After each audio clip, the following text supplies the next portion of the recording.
Good morning, Mark Sudduth, HurricaneTrack.com here with your Hurricane Outlook video for Hurricane and Hurricane HD for Friday, June the 8th, 2012. Going to take a look at the global tropics situation, at least a good deal of the globe, here in the Pacific Ocean, the Eastern Pacific through the Central Pacific, pretty much null and void of any areas of organized convection, and that's probably going to change. I'll show you why as we continue eastward into the Western Hemisphere and the Atlantic Basin. A pretty solid delineated intertropical convergence zone.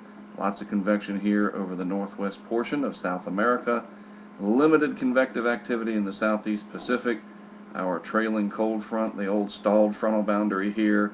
But then you can see the outline of the high pressure area getting ready to build in to hopefully give us a nice weekend across the southeast states here. Florida, you're going to look really good this weekend once all this mess finally gets out of here, and it will. It's coming, so it'll be a nice weekend ahead. In the Gulf, though, pretty strong onshore flow with a little bit of convective activity moving in, so a showery, rainy, flash flood situation in some of the low-lying areas. Some of those tropical thunderstorms can dump a lot of rain, as you know, but nothing tropical expected out of this area at all. In terms of a tropical cyclone, it'll just be very tropical feeling with that heavy monsoonal type rain. It's going to feel like you're in a monsoon, that unbelievable heavy rain. Going farther east, we now look over Africa. Too early to be looking here for development, but we do see some shower and thunderstorm activity over the western portions of Africa, and then the intertropical convergence zone where the trade winds from the northern hemisphere meet the trade winds of the southern hemisphere. Squashed far enough to the south by a fairly strong high pressure sitting off the African coast. Nothing to worry about there. Maybe 6 weeks from now we'll start looking out there off the coast of Africa, but nothing of any consequence yet. You can see even in the interior no organized areas of convection. These tropical waves move off once every few days into the Atlantic Ocean, and if conditions allow, they develop. So what does the future hold? Well, let's take a look at the MJO, the Madden-Julian Oscillation. The easiest way to interpret this map: green is favorable for development, generally speaking, and the brown areas are not. And this is our current analysis up here at the top. And we can see most of the Atlantic Basin, Eastern Pacific, not favorable for development.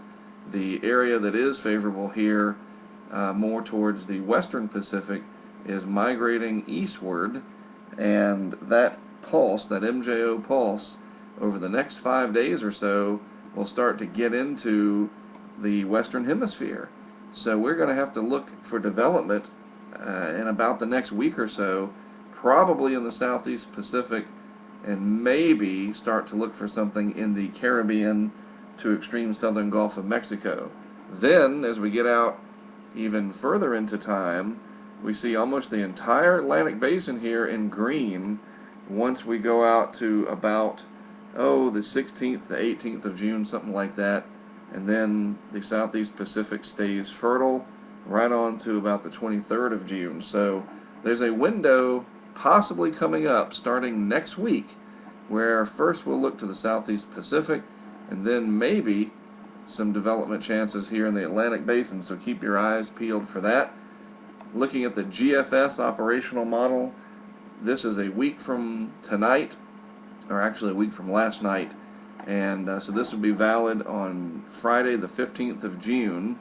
And what we're looking at here is the East Coast, the Southeast, Florida, the Gulf Coast, around towards Mexico, Central America here. I'll just outline everything.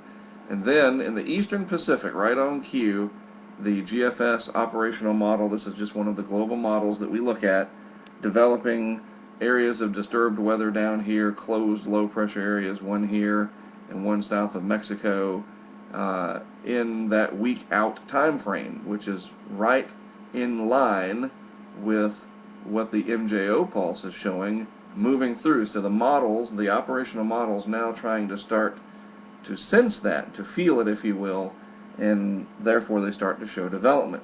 So we'll keep an eye on that over the next week or so. We'll talk about it every day here on the Hurricane Outlook video blog for Hurricane and Hurricane HD. I'm Mark Sudduth, my website, hurricanetrack.com, and I'll have another one of these videos for you tomorrow, and of course right through the weekend. And then on Monday, we'll take a longer look at what may lie ahead with that MJO pulse.